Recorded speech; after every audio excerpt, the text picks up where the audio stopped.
Someone home alone on a Friday night. Someone with no friends, no invitations, obviously excluded from the social life happening around them. Something that would be clearly visible if you looked, clearly felt if you asked. What that image misses, what the research on chronic loneliness consistently shows, is that loneliness in its most persistent and most damaging form often doesn't look like that at all. It can look like having a full social calendar, like being active online, like knowing a lot of people and being perfectly pleasant at every interaction, like the person at the party who is talking to everyone and leaving feeling somehow more empty than when they arrived. Chronic loneliness is not the absence of people, it is the absence of felt connection. The specific, subjective experience of being genuinely known, genuinely seen, genuinely received by at least one other person. And it is possible to be surrounded by people, to be busy, to appear completely fine, and to carry this specific absence for years.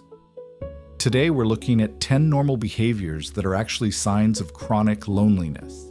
Not to diagnose, not to make the loneliness feel heavier than it already is, but because loneliness that has been running for a long time develops behavioral strategies, ways of managing the absence, that have become so automatic that most people don't recognize them as loneliness at all. They just think, this is how I am. Loneliness, in its clinical definition, is not about being alone.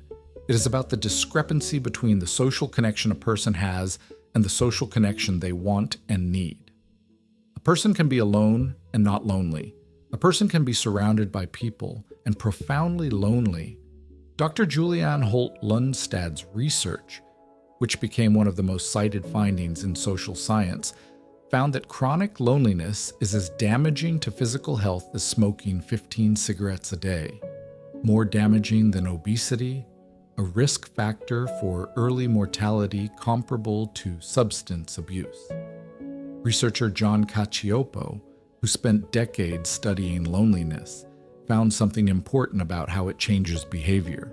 Chronic loneliness activates the brain's threat detection systems. The socially disconnected brain begins to treat the social environment as a source of potential threat, scanning for exclusion, misreading neutral signals as rejection, pulling back from the very connection that would relieve the loneliness. The behaviors on this list are not random. They are the specific behavioral outputs of a brain that has been in a state of social threat for long enough to have built strategies around it. Behavior 1. Performing okayness. Being the one who is always fine. You're fine. You're always fine. When people ask how you are, fine is the answer. Not because nothing is happening, but because the honest answer feels like too much of an imposition, too much of a risk, too likely to land in a space that doesn't have the capacity to receive it. Performing okayness is one of the most common and most invisible behaviors of chronic loneliness. Invisible because it looks from the outside like composure, like emotional self-sufficiency, like someone who has it together. From the inside, it is the management of a gap, the gap between how things actually are and how things are being presented. And the reason the gap is managed rather than closed is that the closing of it requires a kind of trust in the other person's capacity to hold what's real. And chronic loneliness is specifically the condition in which that trust has been eroded or was never established. The person who is always fine is not lying. They are protecting themselves with the only tool available in an environment where being genuinely known has not felt safe or possible. Behavior 2. Keeping conversations at surface level. You are excellent at small talk. You can navigate the weather, the weekend plans, the safe topics of any social environment with ease. You are pleasant to be around. People would describe the interaction as good, and at no point did anyone get close. Surface-level conversation is not always avoidance. Sometimes it is simply appropriate. But in the context of chronic loneliness, It becomes a default mode from which deeper connection feels unavailable or unsafe. The topics that would require genuine disclosure, what is actually going on, what's actually felt, what is actually wanted or feared, are managed around rather than approached. The specific loneliness of this behavior is that it produces interactions that look like connection without producing the felt sense of connection. The conversation happened, the person was present, and the absence is exactly the same afterward as it was before. What makes this particularly difficult to name is that the surface-level conversation often feels like a choice, like the person is selecting discretion or privacy. But beneath the selection, often, is the accumulated experience of reaching for depth and not finding it, of offering something real and having it not received in a way that justified the offer. Behavior 3. Rehearsing conversations in advance. Before a gathering or a phone call or even a routine social interaction, there is a rehearsal. What will be said, how the conversation will go, what to do if it goes in a direction that isn't comfortable, how to be in that space in a way that works.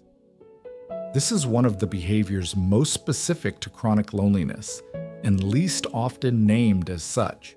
It looks like being prepared, like social conscientiousness, like caring about doing things well. What it is, at the root, is a nervous system that has not developed the baseline trust that social interactions will go okay by default.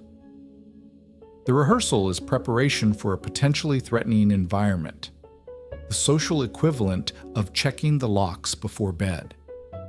Cacioppo's research on the socially threatened brain shows exactly this.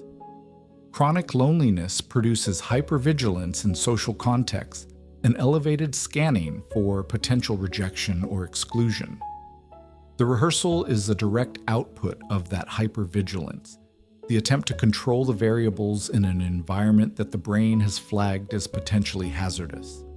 The cost is that the rehearsal often produces a slightly scripted quality to the interactions it was meant to improve. The spontaneity that genuine connection requires is harder to access when the performance has been planned in advance.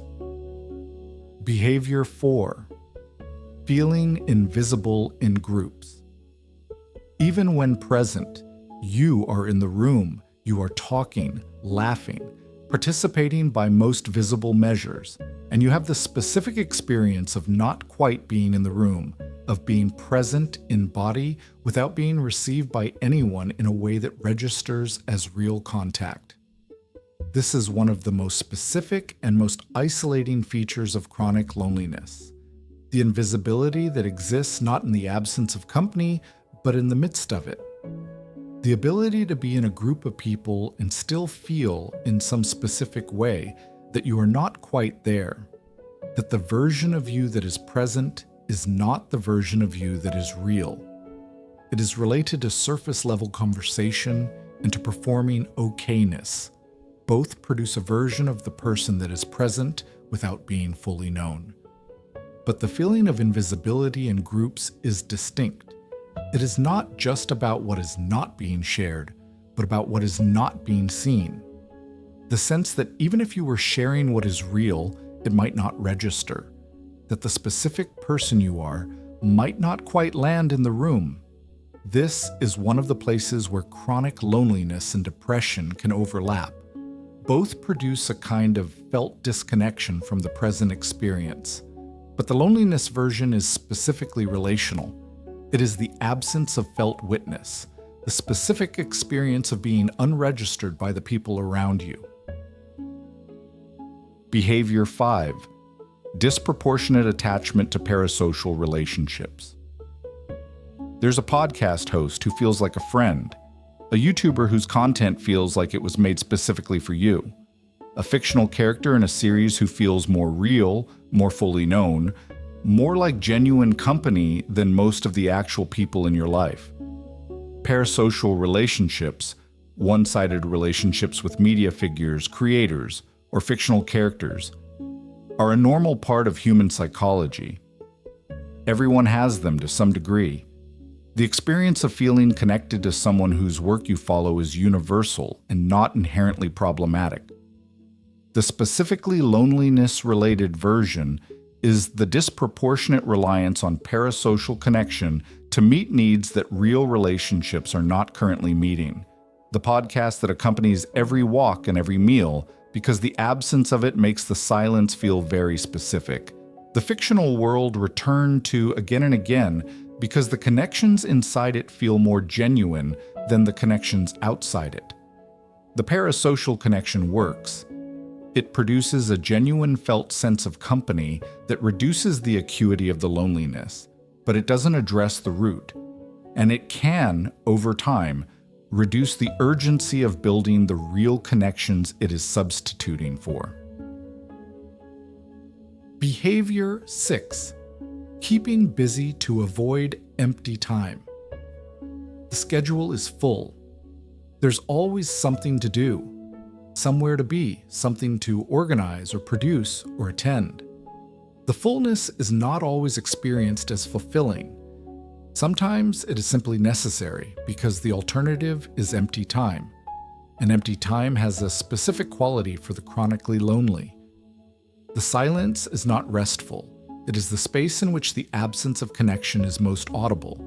The evening with nothing planned is not peace. It is the unmediated encounter with the specific feeling that the busyness was managing. This is one of the loneliness behaviors most often misidentified as ambition, productivity, or social engagement. Busy people are assumed to be fulfilled people. The busyness that is a management strategy for loneliness can be very difficult to distinguish from the outside from the busyness that is an expression of genuine engagement. The distinction is in the quality of the stopping. The genuinely engaged person can stop and find rest. The person using busyness to manage loneliness finds that stopping brings not rest, but the arrival of something they've been running from. The specific quality of emptiness that is the loneliness itself without the management. Behavior 7. Overinvesting in digital connection, while underinvesting in real connection. There's a robust online presence, a social feed that is active, responses that are frequent, a sense of being connected to a wide network of people. And in the physical life, a thinness, the actual in-person relationships not receiving the same energy as the digital ones. Digital connection offers something that real connection often doesn't in the context of loneliness: control. The response can be crafted. The vulnerability can be calibrated. The version of the self that is presented can be curated. And the rejection, when it comes, can be more easily absorbed because the exposure was more controlled. Real connection requires exposure that digital connection doesn't. The in-person interaction cannot be edited before it reaches the other person. The silence between people cannot be filled with something more carefully chosen. The vulnerability is less manageable and therefore more threatening to the socially threatened brain that loneliness produces. The digital connection is real in many ways, but it often cannot provide the specific thing that chronic loneliness is missing: the felt sense of being known in the embodied, present, unedited version of yourself. Behavior 8. Heightened sensitivity to signs of exclusion. In a group conversation, you notice who gets included in the joke and who doesn't. In a gathering, you notice the conversations you weren't invited into. In a message thread, you notice when someone was added that you weren't. You notice, catalog, and feel these things, sometimes before you can name what you're noticing. This is the direct behavioral output of Cacioppo's threatened social brain, the hypervigilance for exclusion that chronic loneliness produces. The brain that has been in a state of social threat doesn't wait for exclusion to be confirmed. It scans for it, picks up its early signals, and responds with an intensity that may seem disproportionate to the actual situation. People who experience this often describe it as a character flaw. as excessive sensitivity, as making too much of nothing. What it is: the nervous system doing exactly what it was trained to do when the social environment was consistently unpredictable or threatening, and doing it now in situations that may not require it. The heightened sensitivity to exclusion is not a personality trait. It is a specific acquired response, and one that often perpetuates the loneliness by making social situations feel more threatening than they are, producing the withdrawal that reinforces the isolation. Behavior 9. Performing intimacy without feeling exposed. You share things that look vulnerable, stories about yourself, feelings about situations, admissions that seem like openings, and you have the sense, even as you share them, that you are not actually exposed, that the thing that would really expose you is being held back. Performed intimacy is the specific defense mechanism of someone who wants connection and has learned, through accumulated experience, that actual vulnerability is unsafe. The performing of intimacy creates the appearance of the depth that real intimacy requires, and produces a response from others that temporarily resembles the felt sense of connection, but it doesn't actually produce it. Because the version of yourself that was shared was not the version that is most real or most at risk. The conversation looked intimate and produced none of the specific felt sense of being genuinely known that real intimacy creates. This is one of the more heartbreaking features of chronic loneliness. The strategies it produces can actively prevent the connection it is trying to create. The performed intimacy that substitutes for real vulnerability, the surface-level conversation that substitutes for depth, the busyness that substitutes for rest. All are attempts to manage the loneliness that end up preventing the conditions under which it could be resolved. Behavior 10. Specific exhaustion. After social interaction, even enjoyable interaction. The evening was genuinely good. The people were good company. There was laughter. There was interesting conversation. There was nothing that went wrong.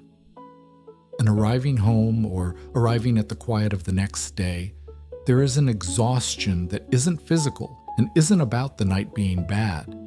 It is the specific exhaustion of having been on for an extended period without the relief of being fully received, of having managed the presentation of yourself through an entire social experience without the moments of genuine arrival that reduce rather than increase the effort.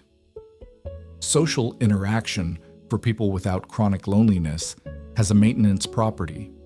The connection it produces restores something.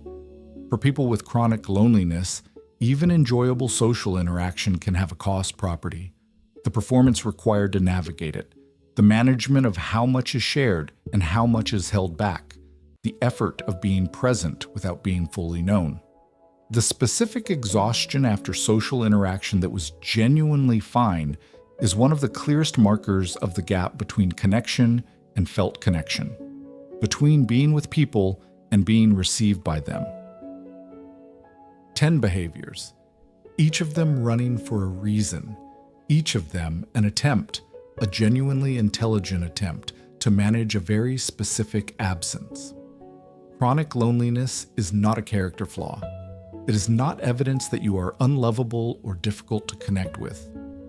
It is information about what kind of connection has been missing, about how long it has been missing, about what the person has been trying with these behaviors to address. The behaviors on this list are not the problem. They are the solutions that were found in the absence of something more fundamental, and recognizing them as such, not as evidence of who you are, but as evidence of what has been missing, is the beginning of being able to address what's actually there. Chronic loneliness responds to very specific things, not more social events, not more people, but fewer people and more depth, fewer performances and more genuine exposure, fewer managed interactions and more moments of actual arrival, of being in a conversation and having the person across from you receive something real. Those moments are available. They require risk. They require finding the people and the context in which the risk is worth taking. And they begin almost always with the recognition of what has been missing, which is what this video was for. If this names something, share it with someone who might recognize themselves in it. Take care of yourself. We'll see you in the next one.